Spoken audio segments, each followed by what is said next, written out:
Hello, welcome to PTI's show at 4 Parliament Street. This story is about a boy growing up in a Karnataka village who was fascinated by space. He devoured science fiction novels. He was inspired by Tony Stark, aka Iron Man, and was also inspired by Elon Musk. He took his passion and fueled it in college. By the time he graduated from BITS Pilani in mathematics, space was no longer a fantasy for Awais Ahmed. Today, Awais runs one of India's leading space startups and does business with Elon Musk. And guess what? He's only 26. His company Pixxel Space, which is based in Bengaluru, specializes in building satellites to take images of Earth that no ordinary camera can capture. Awais is with us today to talk about his plans for the future and to explain how the images taken by his satellites help farmers, mining companies, oil companies, and many more. Awais, welcome to PTI and thanks for being with us. You're 26 years old, you have launched satellites in space. You were the finalist in the Hyperloop competition. You actually created a pod that could go into vacuum. Where did this fascination with space and technology start from? Yeah, I think it starts in childhood, obviously. Like most kids, I was fascinated with space, the universe. I remember badgering my dad to get me a telescope to be able to see it, but of course at that stage we couldn't afford it. But thankfully, the village I grew up in was kind of isolated from the rest of the world, so you don't generally get to see what's outside. But I was lucky that my dad was a little bit more particular about my education, not just in the classroom, but specifically outside of it as well. I'll just interrupt you. You said you grew up in a village? Yeah, it's called Aldur in Chikmagalur district of Karnataka. It's about 30 to 40 minutes from the town of Chikmagalur. So the village is called Aldur. My father, my grandfather have sort of lived there for a while. So the first memories of space were these very colorful encyclopedias that we might have seen about space. And then getting access to one of those books was like a big deal. And so I used to just ponder over the images of black holes and nebula and stars and all of that. So I think that's where the seed of it essentially began, at least as far as I can remember. But in terms of real actionables, it happened after I ended up joining BITS Pilani. The first time I'd gone out of state, and quite intimidating atmosphere because you had the best of the folks from across the country coming into one place. You are in a constant state of an imposter syndrome. So am I doing enough?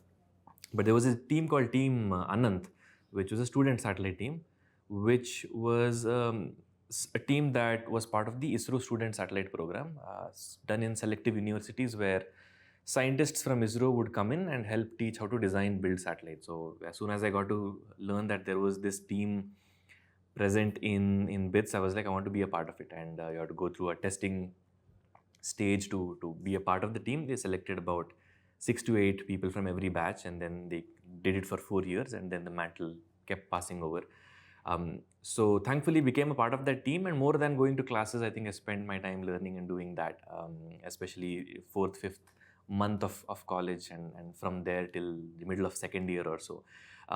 And that was a big difference between being fascinated with space as a concept and then figuring out how to actually build things with your own hand that will need to go to space, survive in the harsh confines of vacuum and so on. And that taught a lot. But then beyond that, the more formative experience was the Hyperloop India experience, which was when we saw Elon Musk tweeting about Hyperloop and the traffic in LA. SpaceX decided to create this competition where they said, okay, we will build this 1 mile long vacuum tube at our headquarters in Los Angeles. US teams come from across the world and race here, and we will see who can build it the best. We decided to participate as kind of a joke because we thought we might get a small chance to meet Elon Musk. For most engineers, when he was a little bit more sane,er a lot of more inspiration in terms of what he had achieved with Tesla and SpaceX. And we said, okay, we might get a chance to meet him, but we got through the first stage, and then we had to get serious, and then we put a team together and kept on getting through and became one of the 20 finalist teams out of 2,500 global applicants. Now we have to figure out how to actually build this. So we came down to Bangalore, and in a span of about 3 months, with sponsorship and help from other people and all of that, we're able to put it together.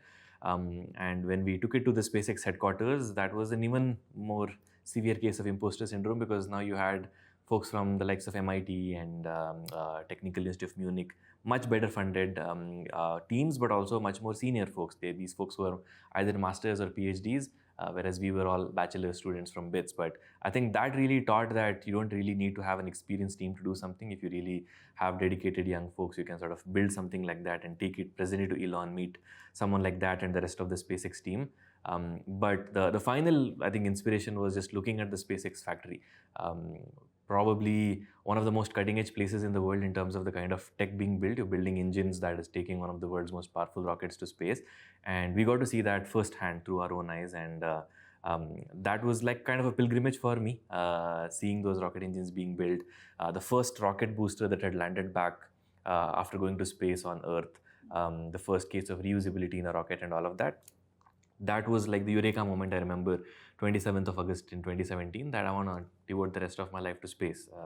That seems to be the calling. So yeah. So Hyperloop, just to explain, Hyperloop is a transportation concept where it's a big vacuum tube through which a pod will travel at 400 kilometers per hour or higher. And you were a finalist, one of the finalists in that, although you could not actually get your pod to travel in that. You moved away from Hyperloop and then you created this company which launches satellites, and one of the satellites was launched by SpaceX. So Elon Musk, who was an awe-inspiring figure for you, became a colleague. You actually went and negotiated with him. I think colleague would be a little too far. Business partner. He didn't know we were launching a satellite. I think it was a smaller satellite compared to the other bigger satellites. But yes, I think life came full circle from, looking up to someone and then, having a business deal with that company. Obviously, yeah, it was a big leap. So you are launching something called the hyperspectral imaging satellites. What exactly is that? Yeah, so I think coming back from the Hyperloop experience, the idea was, let's see what I can do in space and just dive deep into whatever is happening, from space stations to in-space manufacturing to interstellar spacecraft and so on. And the realization was, okay, there's so much satellite data coming down from space. Let's see if we can use that to analyze whatever is happening across the globe. If we were looking at farms, can we give farmers an advance notice of if there is a pest infestation or a crop disease before symptoms start to show up? Can we look at these greenhouse gas emissions coming in from places they shouldn't be coming in from, and if they're even happening because most of these gases are invisible? The idea was to use satellite data for all of that. And when we used all of the current available sources of data from satellites in space, we realized, okay, you can see some things. Obviously, you can see buildings, you can see roads, you can identify planes and so on. But what you can't really see are these invisible things that we need to be seeing. If I wanted to see methane leaks from a natural gas pipeline, we couldn't see that from any of the data sources available in space. If I wanted to see an underground oil leak and what is that happening, we couldn't do that. We couldn't see that. If we wanted to identify if a particular mineral is present somewhere, we couldn't identify if that is a mineral versus a normal rock or something. So there was a gap in what we ideally should have been seeing versus what we weren't. And a very crude example is, if I get internal bleeding and I go to a hospital, it won't be a normal camera that will tell the doctor what's happening inside. It'll have to be either an ultrasound scanner or an MRI scanner or something of that sort. So you have to build a physically different way of looking at these things, and that is what led us to what we call hyperspectral imaging. In a very basic sense, human eyes, whenever we see something, we are seeing things in the visible range. We all know that. We have learned VIBGYOR in school.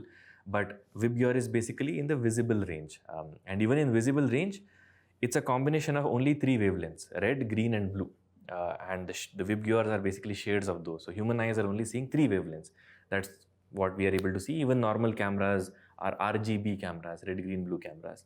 Existing satellites are a little bit better. They have a couple of infrared bands, so you can see things that are invisible to human eyes, but limited to certain things. Hyperspectral is taking all of this light coming in the visible and infrared range, and it is splitting them into continuous, very minute lines. And so if I, for example, I'm looking at that plant with a normal camera, I can tell that that's a plant, there's leaf there. But if a hyperspectral camera is capturing that, it has broken it into so many different wavelengths that I can now see if there are signs of pest infestation there, or if it's irrigated well enough and so on. So that's, in basic sense, you're going from 3 wavelengths from human eyes to about 300 wavelengths in hyperspectral. So you have to build that camera. That's what hyperspectral is, just enabling us to see way beyond human sight. These satellites are fitted with these special camera, an array of cameras, or is it just one camera? Each satellite has one camera. the detector that you have is splitting them into all of these wavelengths. So you have a different filter and array of wavelengths there, but each satellite is one camera. The plan is to launch a total of 18 satellites. Why 18? Because with 18 we can cover every part of the landmass on a daily basis. Doesn't matter if it's New York or New Delhi or Tokyo or Sydney. Being able to come back and relook at place not only every day, but to be able to do that in almost every place of interest, because things sometimes change in a blink of an eye. So one satellite, one camera, but many satellites. So once you have this entire constellation of 18 satellites in space, your company will be constantly mining data from the Earth in this wide spectrum of different wavelengths. And that information you will sell to anyone who wants to buy it. That's the business model? Not anyone, but yeah, companies and organizations that are not on the sanctions list and in friendly countries. But yes, everyone from an agri company to an oil and gas company to government ministries and departments to even an individual sitting at their home wanting to see, hey, I want to take an image of my backyard, should be able to go and do that as long as one can pay for it. So yeah. That's your ultimate goal. Yes. Is there anybody else doing this, or are you like the only one? So hyperspectral constellation, we are the first ones to do that. So when we launched our first hyperspectral satellite in 2021 and then followed it with 2 more, we became the first in the world to have a hyperspectral constellation.